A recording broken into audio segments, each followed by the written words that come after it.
iniciar uma nova jornada e a nossa aula. O tema que nós vamos abordar agora, pelos próximos domingos, é paternidade. É um assunto muito profundo e muito delicado também. Na verdade, todo assunto bíblico ele tem a sua delicadeza, né?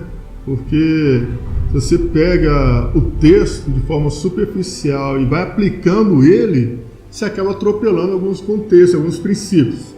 E aí acaba saindo também fora do propósito e impedindo que a revelação ela surta o efeito. Mas nós pensamos que a revelação ela vem assim, mostra aquela coisa sobrenatural. Você enxerga aquilo e fica anestesiado, de repente já passa adiante com a mesma propriedade que recebeu. E não é bem assim.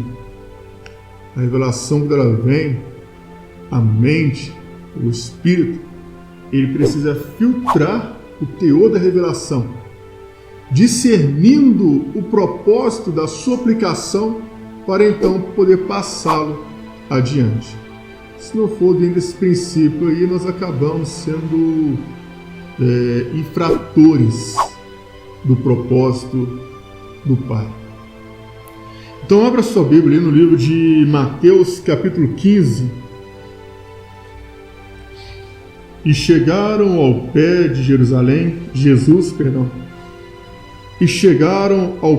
Jesus uns escribas e fariseus de Jerusalém, dizendo: por que transgridem os teus discípulos a tradição dos anciãos? Pois não lavam as mãos quando comem pão. Ele, porém, respondendo, disse-lhes: por que transgredis vós também o mandamento de Deus, pela vossa tradição? Porque Deus ordenou, dizendo: honra teu pai e a tua mãe, e quem maldisser ao seu pai ou à sua mãe será morto. Mas vós disseis: qualquer que disser ao seu pai ou sua mãe, e oferta ao Senhor o que poderias aproveitar de mim, esse não precisa honrar nem seu pai e nem sua mãe. E assim invalidastes pela vossa tradição o mandamento de Deus. Hipócritas, bem profetizou Isaías a vosso respeito, dizendo: este povo me honra com seus lábios, mas o seu coração está longe de mim. Mas em vão me adoram, ensinando doutrinas que são preceitos e mandamentos dos homens. Aqui nós vemos o que significa a igreja da atualidade. Os fariseus eram a principal dentre as 4 religiões influentes da sua época. No topo estavam os fariseus, seguido dos saduceus, em seguida os essênios e os zelotes. Eram as 4 principais religiões dos dias de Jesus. Porém, os fariseus e os saduceus se destacavam mais. Essas religiões, elas eram muito influentes nos dias de Jesus. E o problema é que a metodologia de ensino deles era dentro da sua interpretação e não dentro da proposta que era a real descrição da lei. Bom, a julgar que com o sumiço da arca e a liturgia, inicialmente por Moisés, até os dias de Salomão, começaram a cair, no legalismo. Então, agora houve a interpretação segundo cada um compreendia que era a vontade de Deus. E aí, temos aí mais um ponto importante de observação. É quando eu coloco a minha mentalidade na mentalidade de Deus. E não permito que a revelação dele venha ao meu espírito me mostrando o que ele realmente quer. E daí surgem os temas que você encontra aos milhares na internet. 7 coisas que Deus faz, 7 coisas que Deus não pode fazer, 4 coisas que Deus ama, 5 coisas que Deus odeia. Então assim, nós começamos a colocar números daquilo que Deus agrada, daquilo que Deus não agrada. Então nós começamos a colocar ali o que é a vontade de Deus, o que não é a vontade de Deus. Então, dentro da interpretação do homem, começamos a colocar temas das quais não tem um fundamento bíblico, porque não há resquício nenhum na Escritura dentro dessas questões. Mas são coisas que nós gostamos de acompanhar. Nós gostamos de assistir, gostamos de pegar ali e falar, opa, eu vou pregar sobre esse tema aqui, 3 coisas que um justo deve fazer. Não, mas está escrito lá em Provérbios, essas 3 coisas o Senhor abomina, a 7ª sua alma aborrece. Então daí vira tema, mas não é esse o ensino. Ali é um ponto de referência, porque na verdade todos envolvem o mesmo quesito. A maldade do coração do homem e as coisas que realmente ferem princípios da eternidade, mas não se limitam àquele número. É a mesma coisa de falar que lá em Gálatas capítulo 5, a partir do verso 19, o apóstolo Paulo começa a falar das coisas da natureza humana. E ele não encerra ali, ele continua dizendo, e coisas semelhantes a essas. Então não dá para eu limitar que aquelas questões que o apóstolo definiu ali em Gálatas 5, a partir do verso 19, que são as obras da carne, limitar que as obras da carne estão somente até ali. Não estão. Nossa forma de trabalho vai ser dentro da revelação para evitar essas coisas. Jesus, quando ele veio, os saduceus, os fariseus começaram a questionar a conduta dos apóstolos. Você vê que eles foram ferrenhos quanto à tradição deles. E isso revela a condição da igreja atual. Você já ouviu essa frase, a visão do ministério? Não é nada novo, né? Não, porque o ministério trabalha assim. A visão da igreja é essa. A visão da igreja é aquela. Então, as igrejas, cada um tem a sua visão eclesiástica. Porque a visão da igreja, ela é assim. Não, a visão do ministério é essa linha aqui. Mas qual é a visão do reino? Qual é a visão do Abba para com seus filhos? Essa... Já ouvi falar também, né, da outra questão, o pai na fé? Não, fulano é meu pai na fé. É pai na fé. Ele, além de ter te gerado, ele te criou, ele te ensinou, te disciplinou, te conduziu, te formou e te qualificou para passar adiante o bastão que ele te entregou. Se ele não seguiu esse padrão, então ele não é seu pai na fé. A Bíblia só faz menção de uma pessoa na condição de pai da fé. Quem é? Quem? Abraão. Depois você encontra essa descrição de novo na Escritura.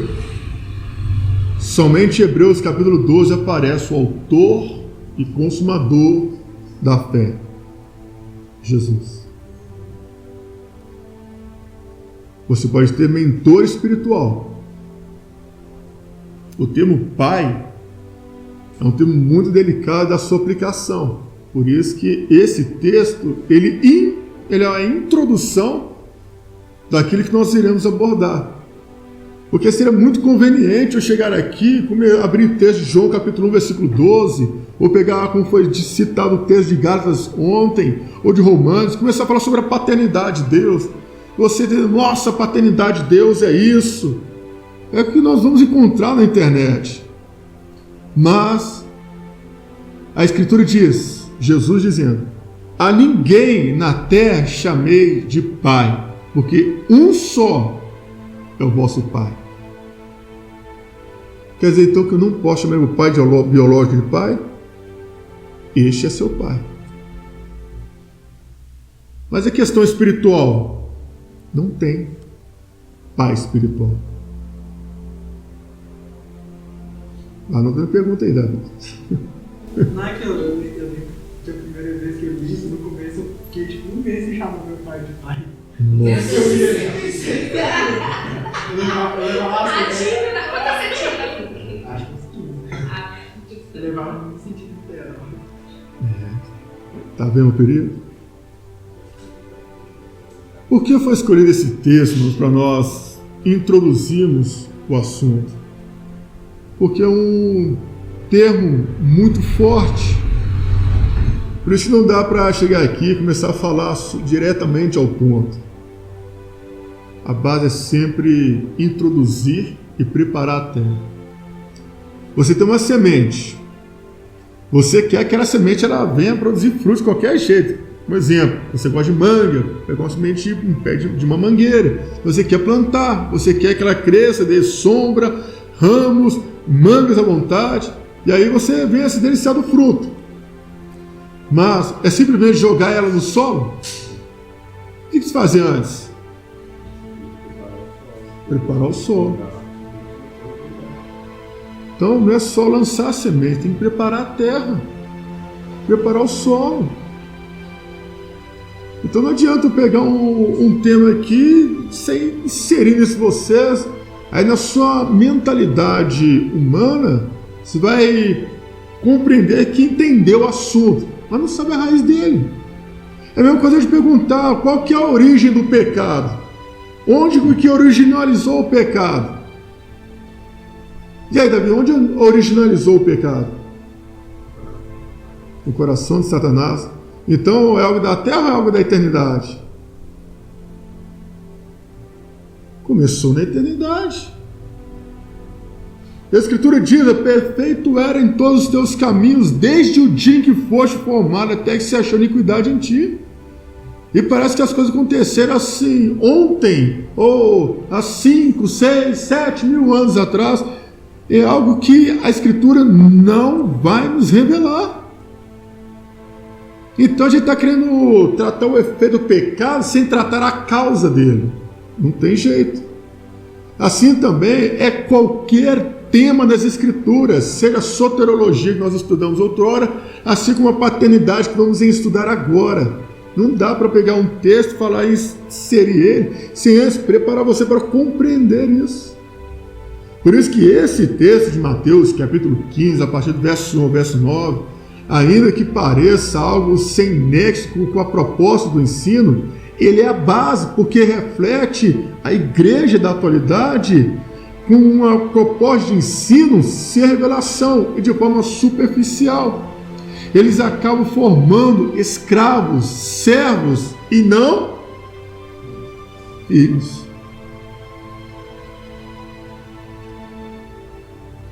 Quando eles questionaram acerca da tradição dos anciãos, porque os discípulos estavam supostamente quebrando a tradição, eles não compreenderam que eles estavam colocando a sua tradição e metodologia de trabalho e crença acima do mandamento de Deus. Ou seja, a visão humana ou religiosa estava transcendendo a visão de Deus, a visão da lei, do Abba.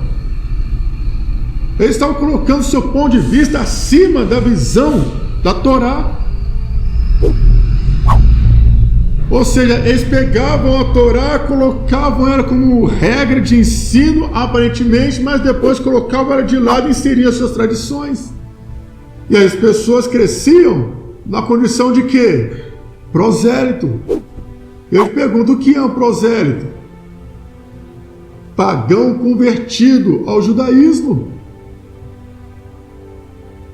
Então, quando as pessoas elas anunciam uma mensagem que não está contextualizada com a mensagem do reino, elas não formam discípulos nem filhos, formam servos, escravos de uma religião, de um segmento. E é assim que as pessoas conduzem.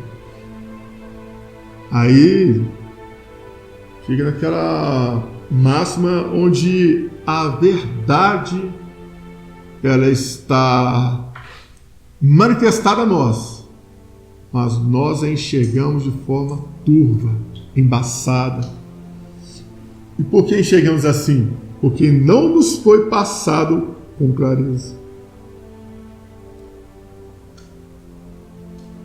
E nós estamos trabalhando para eliminar essas coisas.